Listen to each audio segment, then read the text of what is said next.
Hello everyone. আজকে আমরা দেখব ইংরেজি বাক্যে হাউ অ্যাবাউট ফ্রেজটি ব্যবহার করে আমরা দৈনন্দিন জীবনে ব্যবহৃত কোন সেন্টেন্সগুলি ব্যবহার করতে পারি, কোন সেন্টেন্সগুলি তৈরি করতে পারি।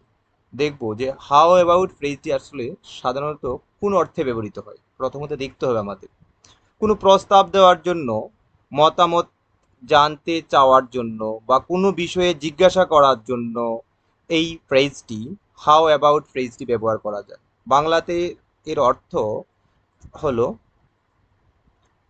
কেমন হয় বা কি অবস্থা, এরকমটা বোঝাতে হাউ অ্যাবাউট ব্যবহার করতে পারি। বাংলা অর্থ হলো কেমন হয়। তার যে ঘটনটা হবে বাক্যের শুরুতে বা সেন্টেন্সের শুরুতে আমরা হাউ অ্যাবাউট দিয়ে শুরু করব, তারপর ভার্বের সঙ্গে আইএনজি যুক্ত করতে হবে আর বাকি অংশ বুঝবো।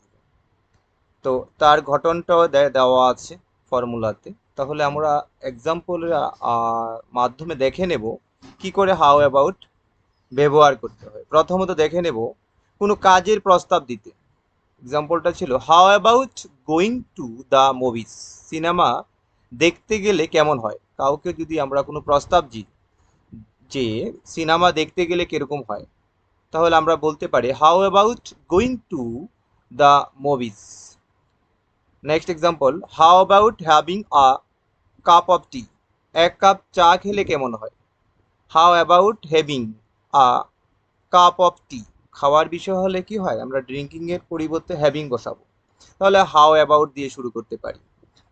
Next, how about visiting the museum tomorrow, আগামীকাল জাদুঘর ঘুরে আসলে কেমন হয়। কাউকে কোনো যদি প্রস্তাব দিই, তাহলে আমরা হাউ অ্যাবাউটের সঙ্গে মেন হাউ অ্যাবাউট এবং তার পাশাপাশি মেন ভার্বের সঙ্গে আইএনজি যুক্ত করে আমরা কাউকে প্রস্তাব দিতে পারি।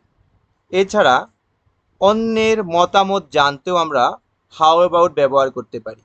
Example, how about this dress, এই পোশাকটি কেমন হয়। অন্যের মতামত জানতেও আমরা হাউ অ্যাবাউট ইউজ করতে পারি। I am going to Delhi, how about you, আমি দিল্লি যাচ্ছি, তুমি যাবে নাকি। তাহলে হাউ অ্যাবাউটের ব্যবহার মাধ্যমে আমরা দৈনন্দিন জীবনে অনেক সেন্টেন্স তৈরি করতে পারি। যেমন লাস্ট ওয়ান, কোনো সমস্যা সমাধানের বিষয়ে আলোচনা করতে।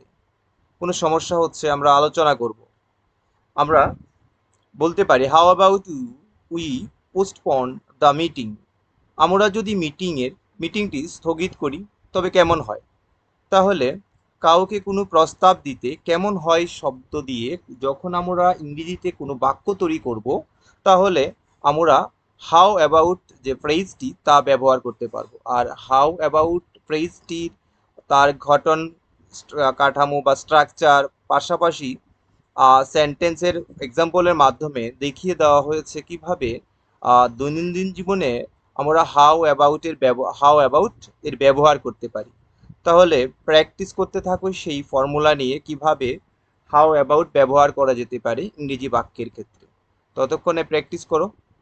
পরবর্তী ক্লাস নিয়ে আমি ফিরে আসবো তোমাদের সঙ্গে কোনো ইম্পর্টেন্ট কোনো টপিক নিয়ে। আমাদের সঙ্গে দেখা হবে আবার। তো ভালো থাকো, সুস্থ থাকো।